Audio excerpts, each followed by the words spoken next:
1 தீமோத்தேயு அதிகாரம் 6. தேவனுடைய நாமமும் உபதேசமும் தூஷிக்கப்படாதபடிக்கு அடிமைத்தன நுகத்திற்குட்பட்டிருக்கிற வேலைக்காரர் யாவரும் தங்கள் எஜமான்களை எல்லா கணத்திற்கும் பாத்திரர் என்று எண்ணிக்கொள்ள கடவர்கள். விசுவாசிகளாகிய எஜமான்களை உடையவர்கள் தங்கள் எஜமான்கள் சகோதரராயிருக்கிறதினாலே அவர்களை அசட்டை பண்ணாமல் நல்வேலையின் பலனை பெற்றுக்கொள்ளுகிற அவர்கள் விசுவாசிகளும் பிரியருமாயிருக்கிறபடியால் அவர்களுக்கு அதிகமாய் ஊழியம் செய்ய கடவர்கள். இந்தபடியே போதித்து புத்தி சொல்லு. ஒருவன் நம்முடைய கர்த்தராகிய இயேசு கிறிஸ்துவின் ஆரோக்கியமான வசனங்களையும் தேவ பக்திக்கேற்ற உபதேசங்களையும் ஒப்புக்கொள்ளாமல் வேற்றுமையான உபதேசங்களை போதிக்கிறவனானால் அவன் இருமாப்பு உள்ளவனும் ஒன்றும் அறியாதவனும் தர்க்கங்களையும் வாக்குவாதங்களையும் பற்றி நோய் கொண்டவனுமாயிருக்கிறான்.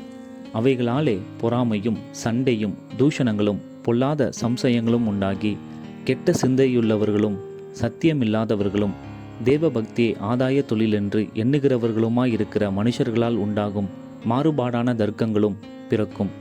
இப்படிப்பட்டவர்களை விட்டு விலகு. போதுமென்கிற மனதுடனே கூடிய தேவ பக்தியே மிகுந்த ஆதாயம்.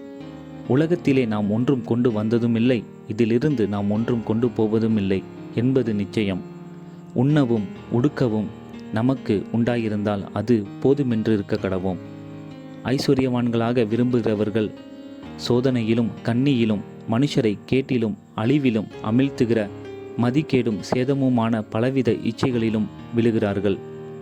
பண ஆசை எல்லா தீமைக்கும் வேறாயிருக்கிறது.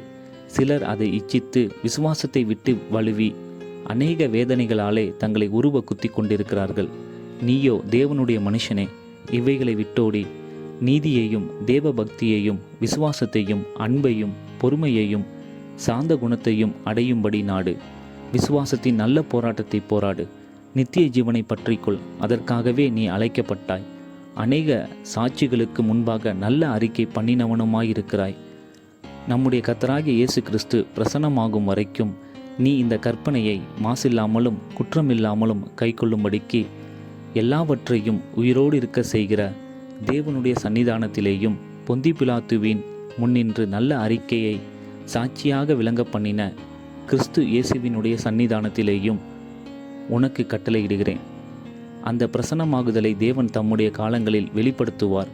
அவரே நித்திய ஆனந்தம் உள்ள ஏக சக்கராதிபதியும் ராஜாதி ராஜாவும் கத்தாதி கத்தாவும் ஒருவராய் சாவாமை உள்ளவரும் சேரக்கூடாத ஒளியில் வாசம் பண்ணுகிறவரும் மனுஷரில் ஒருவரும் கண்டிராதவரும் காணக்கூடாதவருமாயிருக்கிறவர்.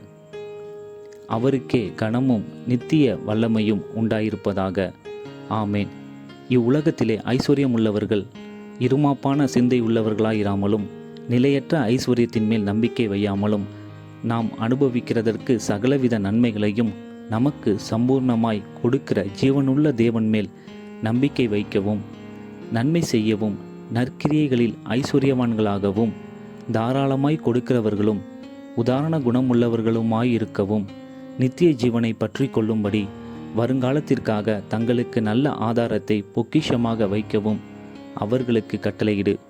ஓ தீமோத்தேயுவே, உன்னிடத்தில் ஒப்புவிக்கப்பட்டதை நீ காத்துக்கொண்டு சீர்கேடான வீண் பேச்சுகளுக்கும் ஞானமென்று பொய்யாய் பேர் பெற்றிருக்கிற கொள்கையின் விபரீதங்களுக்கும் விலகு. சிலர் அதை பாராட்டி விசுவாசத்தை விட்டு வழுவி போனார்கள். கிருபையானது உன்னோடே கூட இருப்பதாக. ஆமென்.